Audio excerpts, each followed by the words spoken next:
12वीं का रिजल्ट आया और मोना के बहुत खराब नंबर थे। उसका सिर्फ 75% बना था। घर वाले बहुत परेशान हो गए। पढ़ने में इतनी अच्छी थी, फिर इतने खराब रिजल्ट कैसे आया? उसकी माँ ने पूछा, क्या हुआ? कोई बात है, मुझे बताओ। नहीं माँ, कोई बात नहीं है। पेपर बहुत कठिन आया था। रात को सुरेश का फोन आया। मोना बहुत रोई। उसका रोना सुनकर उसकी माँ कमरे में आई और बोली, कौन है फोन पर? किससे बात कर रही हो? सुरेश समझ गया और वह तुरंत सुधा को कॉन्फ्रेंस पर ले लिया। मोना बोली, सुधा है। उसकी मम्मी फोन ली। हेलो।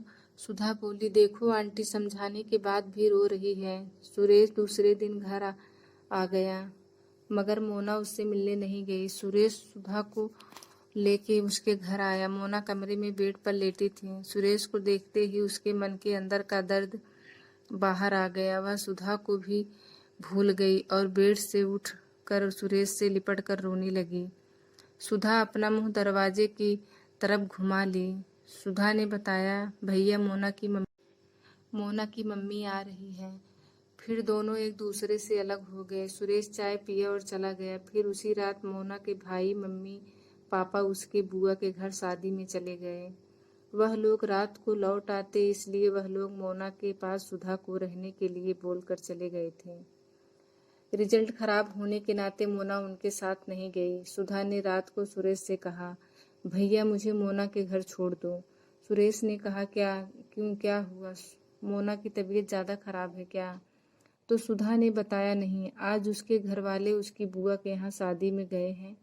वह लोग रात को लौट आएंगे, इसलिए तब तक मैं सुधा के पास रहूंगी। सुरेश ने कहा, ठीक है। सुरेश ने मोना को फोन लगाया, तुमने मुझे क्यों नहीं बताया? आज घर पर कोई नहीं है। मोना रोने लगी और बोली, तुम्हें इतने करीब देखकर दूर रह पाना बहुत मुश्किल होता है। सुरेश, मैं लाचार हो जाती हूँ। मोना की बेबसी सुरेश के मन को झंझोर दी। सुरेश ने कहा, पागल, मेरे लिए और भी मुश्किल होता है। मेरे चलते तुम आज इस हालात में पहुंच गई हो। फोन काटने के बाद सुरेश सुधा को लेकर मोना के घर आ गया। उस टाइम रात के 7 बज रहे थे। सुरेश सुधा को छोड़कर घर चला गया। सुधा ने मोना से कहा, अगर तुम्हें भैया से बात करनी है तो तुम बुला लो। तुम बहुत परेशान हो। मैं तुम्हारी मम्मी के बेडरूम में जाकर सो जाती हूँ।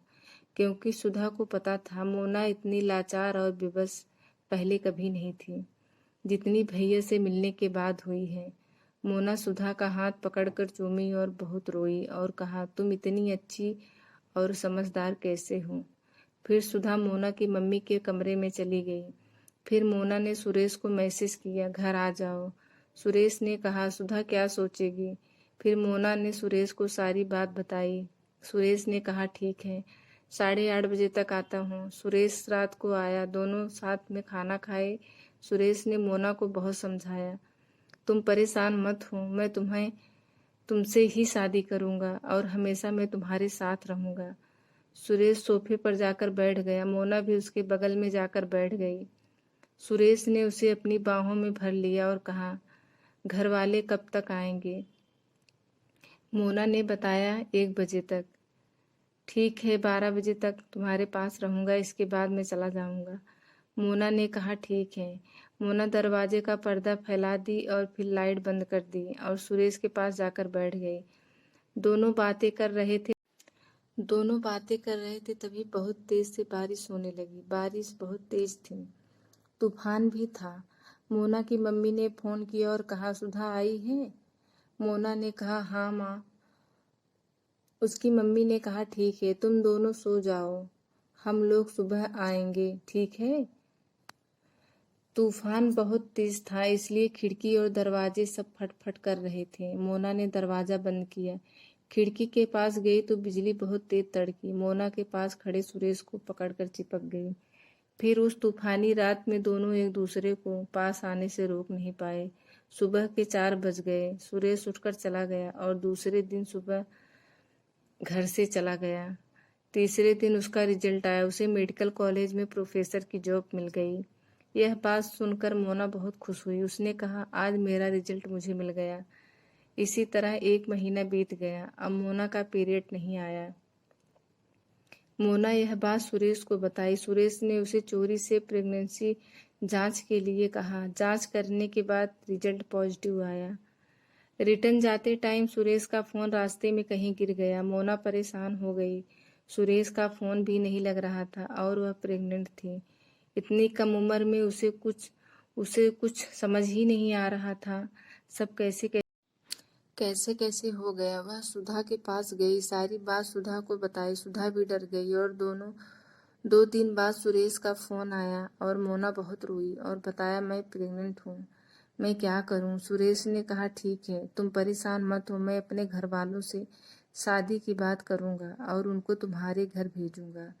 मोना बोली, पहले तुम घर आ जाओ। सुरेश फिर दूसरे दिन घर आ गया। उसके घर वाले थोड़ा बहुत डाउट करने लगे, कुछ तो बात है, इसलिए सुरेश बार बार घर आता है। तभी सुरेश ने अपने घर वालों से कहा, मैं मोना से शादी करना चाहता हूँ। घर वाले नहीं माने। सुरेश ने अपनी मम्मी से बताया, मोना प्रेग्नेंट है और मेरा बच्चा है। यह सुनकर उसकी माँ को बहुत बड़ा धक्का लगा, मगर बेटे के बहुत कहने पर सुरेश के घरवाले, मोना के घरवाले और सब ने बैठ के बात की, मगर मोना के घरवाले शादी के लिए तैयार ही नहीं हुए। फिर सुरेश की माँ ने मोना की मम्मी से बताया, मोना प्रेग्नेंट है। मोना की माँ तुरंत समझ गई, इसीलिए रिजल्ट खराब आया और परेशान भी थी। मोना के भाई ने मोना को बहुत मारा और गलत खान पान की वजह से मोना की डिलीवरी खराब हो गई। उसके बाद उसके घरवाले उसकी शादी जबरदस्ती दूसरी जगह करा दिए। वहां जाने के 5 साल बाद मोना के पति का कार एक्सीडेंट में मौत हो गई। मोना विधवा हो गई। यह बात सुनकर सुरेश बहुत दुखी हुआ। अब वह सोचने लगा, मैं मोना से कैसे मिलूं। और उधर सुरेश के घरवाले सुरेश की शादी करने के लिए बहुत परेशान थे, मगर सुरेश किसी दूसरी लड़की से शादी करने के लिए तैयार ही नहीं हुआ। मगर मोना और सुरेश एक दूसरे से फिर से धीरे धीरे बात करने लगे। विधवा होने के 6 साल बाद फिर सुरेश के घरवालों ने मोना के घरवालों से कहा, शायद किस्मत को इन दोनों का साथ मंजूर है। फिर सुरेश और मोना की शादी हुई। दोनों बहुत खुश हैं। मोना अब आगे पढ़ाई करके सुरेश के मेडिकल के काम में हाथ बटाती है। रोते वही हैं इश्क में जिसने इश्क को महसूस किया। रोते वही हैं इश्क में जिसने इश्क को महसूस किया। मोहब्बत वो नहीं जो सबको दिखाई जाए, मोहब्बत वह है जिसे दिल से निभाई जाए और चाहने वालों को दिखाया जाए। मेरे चैनल को लाइक और सब्सक्राइब कीजिए।